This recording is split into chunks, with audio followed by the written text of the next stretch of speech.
Alright guys, so we've got another round of 64 game in the Kings of the Old World qualifier number 3 here. We're here with Jack versus Eaglemut. So we've got Eaglemut here, Maltese, lower side of the map, with Jack on the Swedes, the red trucks on the top side of the map. So we've got some pretty seasoned competitors facing off in this best of one today. And bearing in mind, the players in the BO1 don't have any civ requirements or restrictions, so Eaglemut actually picking Malta just because he can. YOLO hashtag.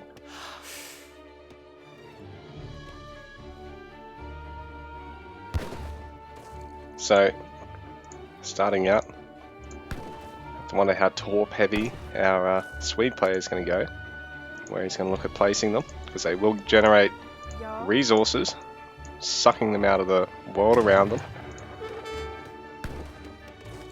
Just imagine if you didn't have to go to work and your house just sucked resources from the world around you. Well, I mean, you know, I guess if you live in a big enough share house, that could be the case.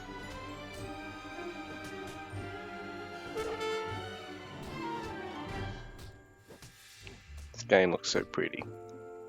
Oh my goodness.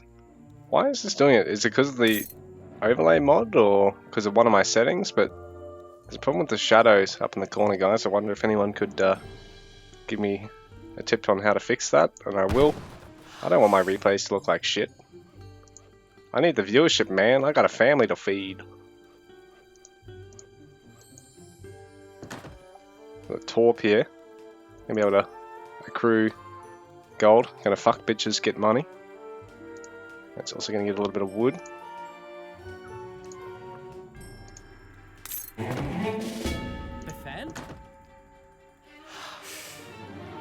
So nice resource trickle there. Let's chop on the wood and mining the coin. It's pretty slow though, because I mean it's actually evenly getting it out of all the. I think there's actually 3 trees around it at a rate of 0.15 wood per second. So you can imagine how slowly that's actually absorbing that out of 900 wood across the 3 trees there. Torps are so pretty that they've got. Man, you got grass on your roof. I hope that's a decoration. Hope it's intentional. It's a feature, not a bug, man. So, blueberries. These will actually gather faster and last longer. So I don't know if they gather faster, they just last longer, do they?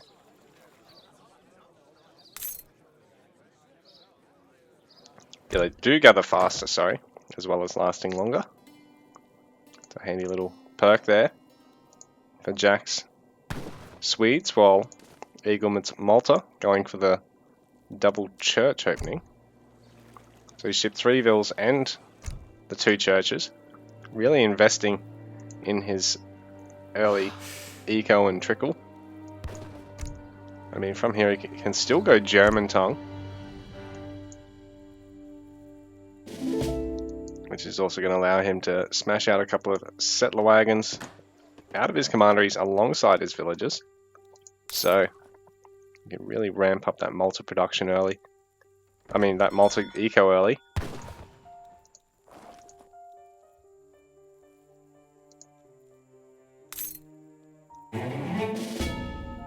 Can Torp still hunt, or have they taken that away from them? They used to be able to actually hunt as well.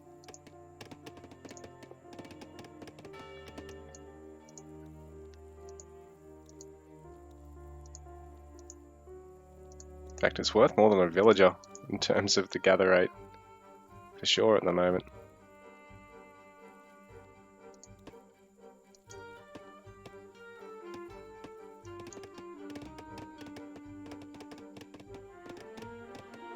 Eaglemut trickling quite a bit of XP here.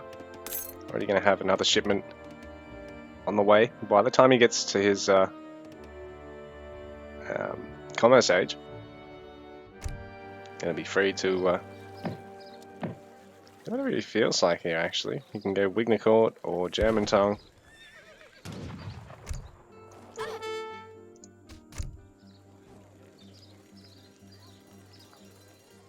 There's even the improved arsenal, which I don't think he's going to go for, but here, German tongue on the way. Because it gives him the 2 settler wagons, roughly 4 villages in terms of gather rate. Allows him to make another 4.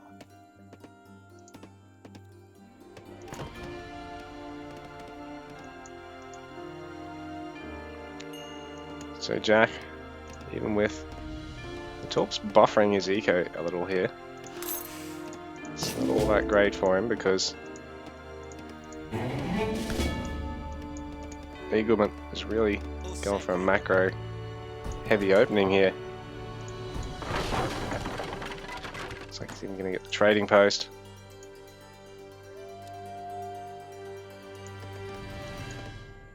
So we got the 2 trading posts to none at the moment. Jack getting commerce.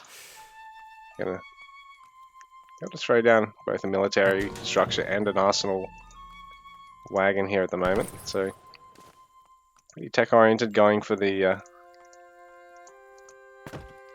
his logistician.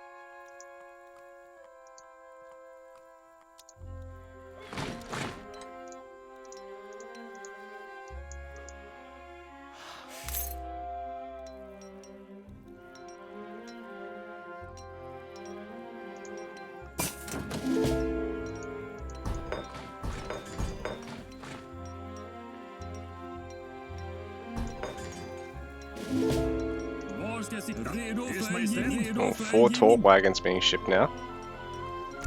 Really handy card.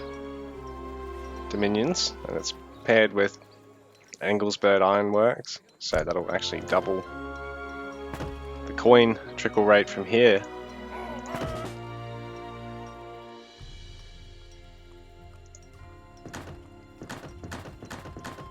So we're getting over 2 coin per second out of that little encampment, which is very safe. He's only going to have to worry about gathering food with his villagers. And he can start Caroline Sperm going to 2 barracks now. So Eaglemut gonna have to prepare himself. Looks like he's got his hospital at the ready there, but he may even be looking to try and get to Fortress Age, because I don't think he's really going to make use of Hussar early on here.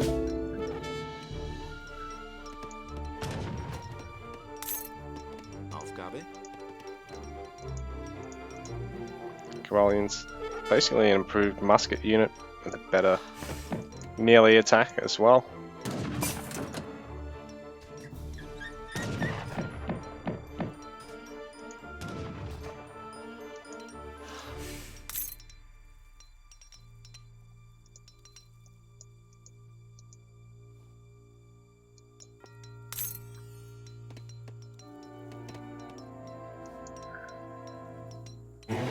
It's definitely nearly got the gold he needs to age up here, so I have to wonder if he's just going to put everything onto his food eco in a sec.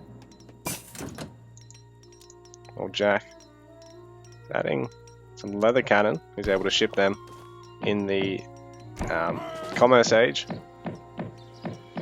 It cost him a little bit of food though, but he can also add more of them behind his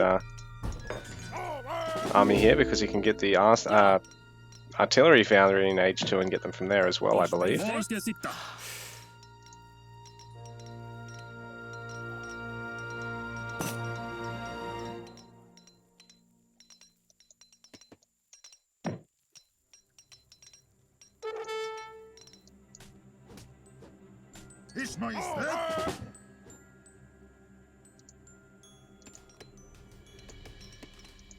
So another church being added by Eaglemut, while he also adds another hospital. And it looks like he is just barreling towards what he needs for a Fortress AG. Like, he's just maintaining that 1,000 gold bank, getting a defensive commandery now. He's walling himself in. Getting an artillery foundry as well.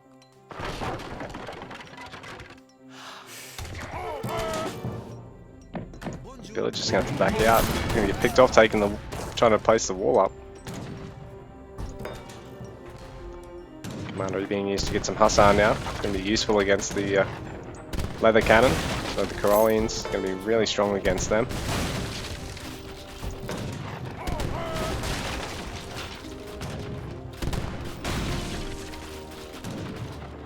Eaglemut actually going on the offensive with the Hussar. See if he can force his opponent to hold up on taking out the Commandery for now. Ooh, and Jack actually, in his frenzy, is gonna lose one of the, very nearly both of the leather cannons there. Eaglemut, Fortress Age in the way, Jack content just to sit in commerce, but also add some pikes. So the beauty is he doesn't need to really worry about splitting off some Carolines to actually engage at melee. You can just use the pikes and have all these guys sit back at range. Just try and protect the cannon a little bit better.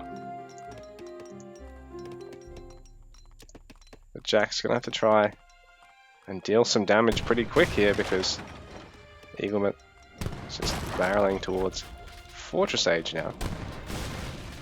The Church, while it will generate his opponent a nice XP trickle, he's going to have to try and stop and take a fight here if he can as well.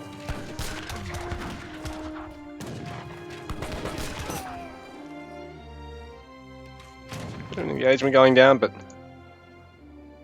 Eaglemut not coming off too worse for wear. Jack's actually heading out and not keeping track of the leather cannon, so he loses it for free there. A little bit unfortunate for him, because now Eaglemut just about at the Fortress Age.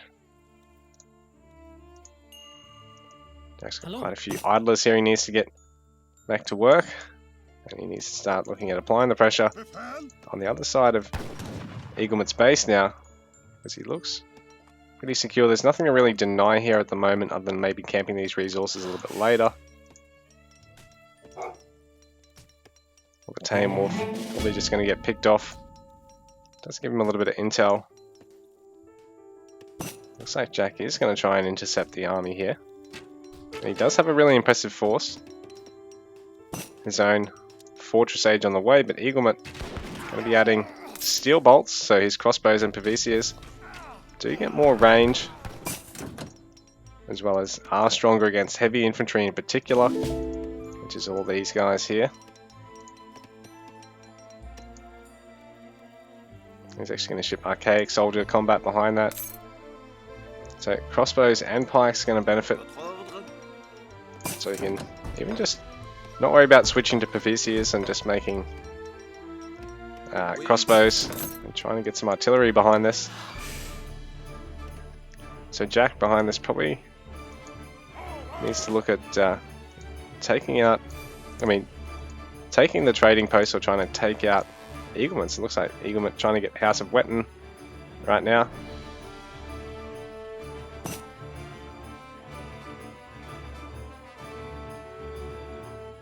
Marriage politics can be very useful to getting cheaper industrial and imperial ages.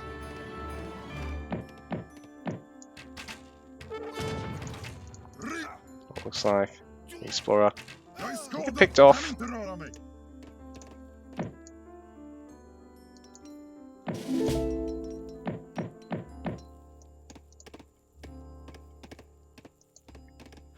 Jack maintaining Corollian production. That training post nearly finished for Eaglemut. I'm eager to see what he's going to go for here. I'm not really all that caught up on all the different new natives. Oh, okay. Got in a rider, so he's actually got increased armor for cavalry and shock infantry. I don't know if he's actually really got any, but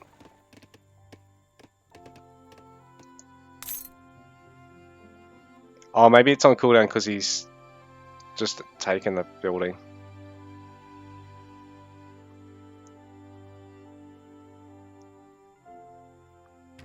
Wow, Koenig's sign sounds pretty nice. Ships a fort wagon and battery tower wagons. Bit of engagement going on now, but the crossbows can trade really cost effectively against the Caroleans, so as long as Eaglemut can stay outside of Falk range, which he's failing to do now, he can actually take a great trade, but it looks like he's sitting just too close to Jack's Caroleans and he needs to look at backing off, just continuing to kite for now, but this is buying the time he needs to add more and start switching to an army with some goons, try and focus down the Falks.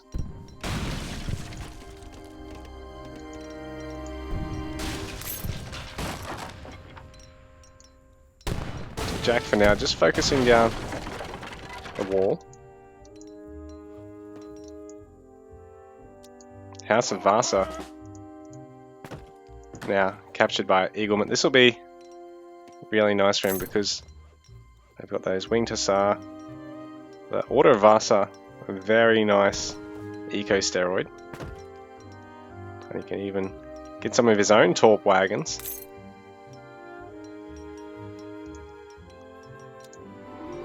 Jack now just creeping forward with the Torps. These guys just generating a little bit more coin for him. Eaglemut's starting to really power ahead and economically from here, I think, because Jack 31 bills. Eaglemut's on 36 and he's going to the Fortress Age now. Didn't even bother getting married to politics.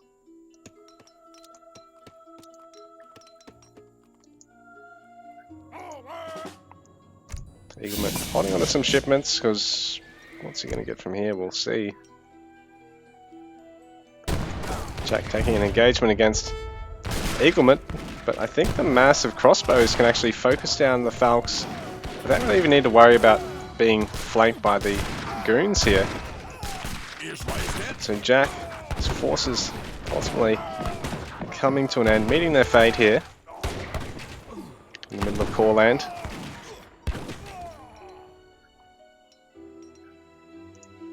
And he has some more in production, some more on the way out on the field, but yeah, Eaglemut, it's a great army over him.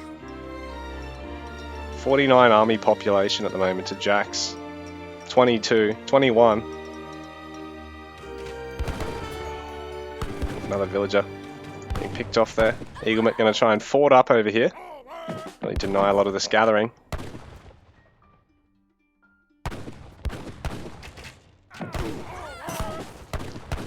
So some Hussar here for Jack, but Eaglemut's already got the goons. So these guys are only going to do so much against that many crossbows. Jack, probably better off trying to evacuate these guys to get them over to the main army. Got a lot of idlers now as well. So Eco starting to take a bit of a tumble. He's just going to find it hard to try and adequately remax behind this. A lot of food in the bank, but he desperately needs wood and gold to really get all that spent. Sending copper mines, which you can probably throw up around this gold source here. And around his other torps that have finished up gathering, but these ones over here being taken out. It's a bit of a blow to the Swedish economy now. Eaglemut seems to be in the driver's seat. He's got his his factory finished. His fort's about to finish up as well. He's about to shipping supplies for the first time, which will be a huge 2k wood increase for him. It's only 1300 there on, so he's probably going to worry about shipping other things next time round. Prospector wagons being shipped. We're going to try and throw up some copper mines in spots where Jack can put up some nice torps as well.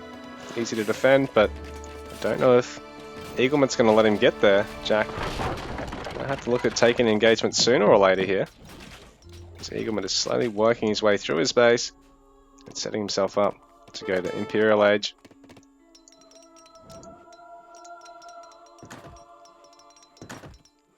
So the torps being thrown up around the copper mines.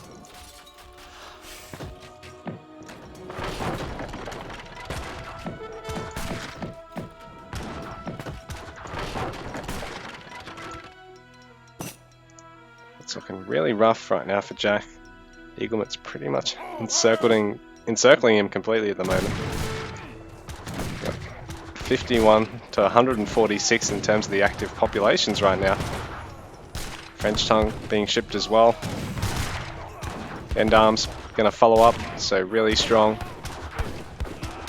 Grasser units going to be added for Eaglemut behind this. It looks like he may have broken Jack here, forced to take one last stand under his own town centre.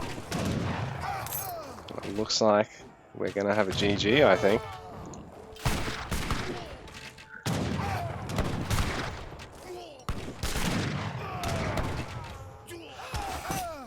So Jack just making sure he hits the 20-minute mark because there's a bonus reward. Nah, just kidding. GG, well played. Eaglemut takes the game and the series.